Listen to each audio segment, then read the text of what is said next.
Hello student, आज हम लोग पढ़ेंगे थॉर्नडाइक का सिद्धांत। थॉर्नडाइक एक व्यवहारवादी मनोवैज्ञानिक थे और उन्होंने अपने सीखने के सिद्धांत में कहा कि सीखना संबंध स्थापित करना है। अर्थात सीखना क्या है? उद्दीपक और अनुक्रिया के मध्य संबंध स्थापित करना। उन्होंने अपने जो संबंधवाद की व्याख्या की है वो उन्होंने अपने बुक एनिमल इंटेलिजेंस में आपके 1898 में की थी। थॉर्नडाइक एक अमेरिकी मनोवैज्ञानिक थे और उन्होंने अपनी पुस्तक एनिमल इंटेलिजेंस के अंतर्गत संबंधवाद की व्याख्या की और उन्होंने बताया कि सीखना क्या होता है। थॉर्नडाइक ने कहा कि सीखना संबंध स्थापित करना है और संबंध स्थापित करने का कार्य मनुष्य का या प्राणी का मस्तिष्क करता है और इस संबंध को स्थापित करने में व्यक्ति अनेकों प्रयास करता है और अनेकों प्रयास में अनेकों भूल करता है और भूल करने के पश्चात जिस प्रयत्न में वो सफल हो जाता है उस उद्दीपक के साथ उसका संबंध स्थापित हो जाता है। तो थॉर्नडाइक की जो उद्दीपक अनुक्रिया का सिद्धांत है इसके अनेकों नाम हैं। आप लोग इस नाम को जान लीजिए क्योंकि आपके जो है टेट में भी ये सारे नाम काम आएंगे।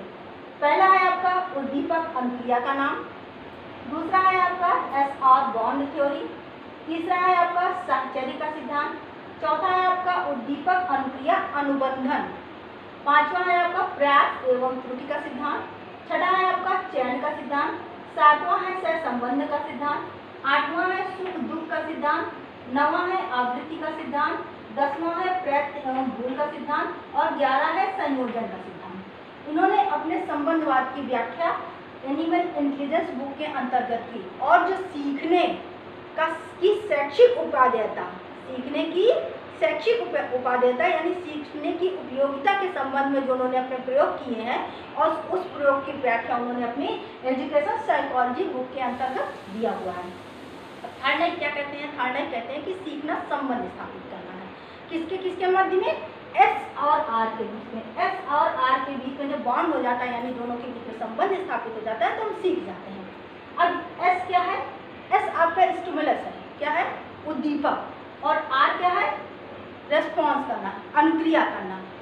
उद्दीपक किसे कहते हैं? उद्दीपक यानी जो आपको उत्तेजित कर दे।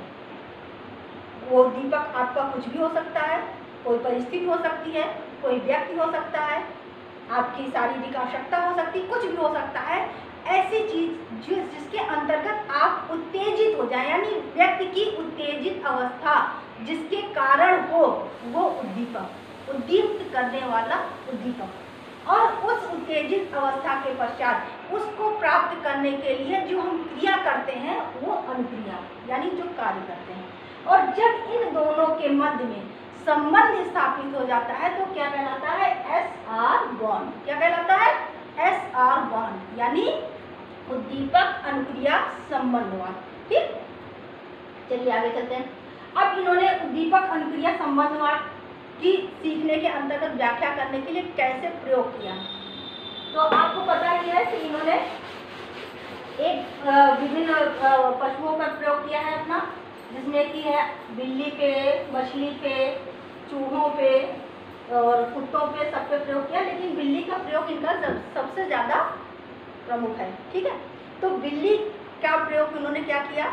उन्होंने प्रयोग किया कि एक भूखी बिल्ली को लिया। कैसी बिल्ली को लिया? ध्यान दीजिएगा, भूखी बिल्ली को लिया और एक पिंजरे के अंदर बंद कर दिया। किसके अंदर बंद कर दिया? पिंजरे के अंदर बंद कर दिया और सामने क्या रख दिया? भोजन रख दिया यानी मछली का टुकड़ा रख दिया। ठीक, अब ये मछली का टुकड़ा सामने रखा हुआ है, भूखी बिल्ली पिंजरे के अंदर बंद है। देखिए, ये बिल्ली अगर भूखी ना होती तो शायद इसकी गंध इसको उत्तेजित ना करती, लेकिन बिल्ली कैसी है? भूखी है और सामने क्या रखा हुआ है? भोजन रखा हुआ है जिसकी महक उसको उत्तेजित करती है बिल्ली को। और बिल्ली ये क्या है आपका? एस है। क्या है? एस है, उद्दीपक है। और बिल्ली इसको पाने के लिए क्या करती है? आर करती है यानी अनुक्रिया करती है। क्या करती है? अनुक्रिया करती है। वो उसी पिंजरे में उछलती है, कूदती है, उछलती है, कूदती है और यहाँ पे पिंजरे के अंदर एक लीवर लगा हुआ है जिस पर अगर पैर पड़ जाता है तो दरवाजा खुल जाता है। अचानक उछलते उछलते बिल्ली का पैर इस दरवाजे पे खटके पे पड़ जाता है और दरवाजा खुल जाता है और खुलने के बाद बिल्ली जाती है और भोजन को ग्रहण कर लेती है। ठीक है। नेक्स्ट डे फिर वही कार्य किया जाता है, बिल्ली को फिर पिंजरे में बंद किया जाता है, भूखी बिल्ली को, और सामने मछली का टुकड़ा रखा जाता है। फिर अब बिल्ली को इतना तो समझ में आ गया कि ये दरवाज़ा कहीं से खुलता है, लेकिन उसको ये नहीं पता है कि कहाँ से खुलता है। फिर वो प्रयास करती है और प्रयास करने के बाद उसका पैर खटके में पड़ता है और दरवाज़ा खुलता है, वो आके भोजन ग्रहण कर लेती है। ये प्रक्रिया कुछ दिनों तक दोहराई जाती है। एक दिन देखा जाता है, जैसे जैसे प्रक्रिया दोहराई जाती है, देखा जाता है कि गलतियों की संख्या कम होती चली जाती है। किसकी संख्या कम होती जाती है? गलतियों की संख्या, यानी फालतू की उछलने कूदने की संख्या कम होती जाती है। और एक दिन ऐसा आता है कि बिल्ली आसानी से, जैसे ही बिल्ली पिंजरे के अंदर बंद की जाती है, बिल्ली आसानी से दरवाजा खोलती है और बाहर निकलती है और अपना भोजन ग्रहण कर लेती है। यानी थॉर्नडाइक कहते हैं कि किसी बच्चे को सिखाने के लिए या किसी चीज़ को सीखने के लिए हमारे सामने उत्तेजक उद्दीपक होना अनिवार्य है।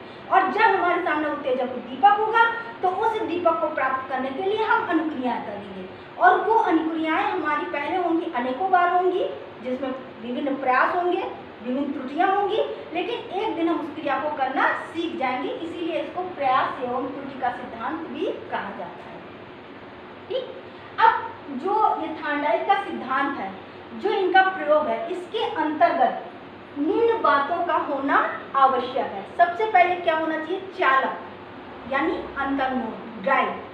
चालक अर्थात कि जो ऐसा उद्दीपक जो आपको किसी भी कार्य को करने के लिए उत्तेजित करे। जब अगर बिल्ली भूखी न होती तो भोजन को पाने का प्रयास न करती।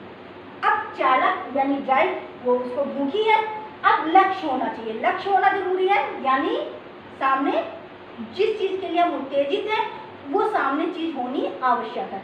अब भूखी बिल्ली के लिए, भूखे व्यक्ति के लिए भोजन आवश्यक है, तो उसका लक्ष्य हो गया। अब तीसरा है अवरोध, यानी बिल्ली को निकलने के लिए बीच में जंगला बना हुआ है, उससे निकलने में अवरोध उत्पन्न हो रहा है। तो अवरोध जब है तो वो क्या करेगी? उस अवरोध को पार करने का प्रयास करेगी, यानी अपने बाहर निकलने का प्रयास करेगी, यानी बार बार प्रयास।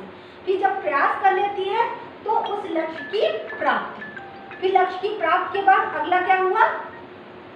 एस और आर में संबंध। ये आपकी 7 चीजें होनी आवश्यक है एस आर बॉन्ड के अंतर्गत। पहली कौन सी? लिख दे। चालक, दूसरा लक्ष्य, तीसरा अवरोध,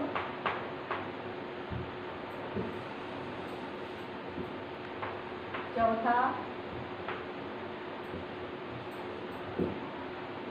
प्रयास, और पांचवा सफलता, और छठवां संबंध। ये चीजें थॉर्नडाइक के सिद्धांत के अंतर्गत होना अनिवार्य है। ये सारी चीजें होंगी तभी कार्य को हम सीख पाएंगे। अब थॉर्नडाइक के सीखने के सिद्धांत की शैक्षिक उपादेयता क्या है? थॉर्नडाइक के सीखने के सिद्धांत की शैक्षिक उपादेयता है कि थॉर्नडाइक के अनुसार जो सिद्धांत बताया गया है, इसके अनुसार हम जो है गणित विषय, विज्ञान विषय के छात्रों को बड़ी आसानी से सिखा सकते हैं, क्योंकि गणित और विज्ञान विषय ऐसे होते हैं जिनमें व्यक्ति जितना अधिक अभ्यास करता है उनका ज्ञान उतना अधिक बढ़ता चला जाता है, उसको और उतनी आसानी से सीख लेता है। छोटे बच्चों के लिए ये सिद्धांत अत्यंत उपयोगी है, क्योंकि किसी भी छोटे बच्चों को हम एक बार में कोई चीज़ नहीं सिखा सकते हैं। उन बच्चों को छोटी छोटी क्रियाएं करा के धीरे धीरे कार्य कराकर उसको कार्य को सिखाया जाता है। तो इस तरीके से ये थॉर्नडाइक का सीखने का सिद्धांत है संबंधवाद, सीखने का संबंधवाद, यानी प्रयास एवं त्रुटि का सिद्धांत। इसको चयन का सिद्धांत क्यों कहते हैं? क्योंकि इसके अंतर्गत हम अपने उद्दीपक का चयन करते हैं। अब इसको आवृत्ति का सिद्धांत क्यों कहते हैं? आवृत्ति का सिद्धांत इसलिए कहते हैं कि इसमें क्रिया को बार बार, यानी क्या कहता है? बार बार प्रयास किया जाता है। आवृत्ति मतलब होता है दोहराना, आवृत्ति का अर्थ होता है दोहराना। तो इसको आवृत्ति का सिद्धांत इसलिए कहते हैं क्योंकि इसमें क्रिया को बार बार दोहराया जाता है, यानी बार बार प्रयास किया जाता है। इसको सुख और दुख का सिद्धांत क्यों कहते हैं?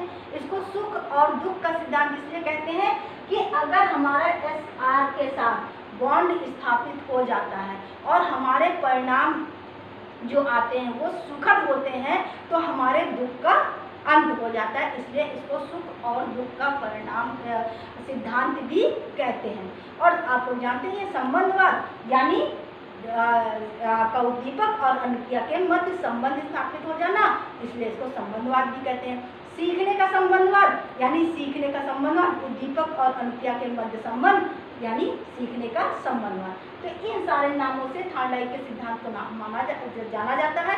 थॉर्नडाइक का ये सिद्धांत है उद्दीपक अनुक्रिया संबंधवाद या प्रयास एवं त्रुटि का सिद्धांत या सुख और दुख का सिद्धांत, चयन का सिद्धांत, आवृत्ति का सिद्धांत, सीखने का संबंधवाद, इन सारे नामों से समायोजन का सिद्धांत। समायोजन का सिद्धांत किसको कहा जाता है? क्यों कहा जाता है? क्योंकि प्राणी अपने उद्दीपक के साथ समायोजन स्थापित करने का प्रयास करता है, इसलिए इसको समायोजन का सिद्धांत भी कहते हैं। धन्यवाद।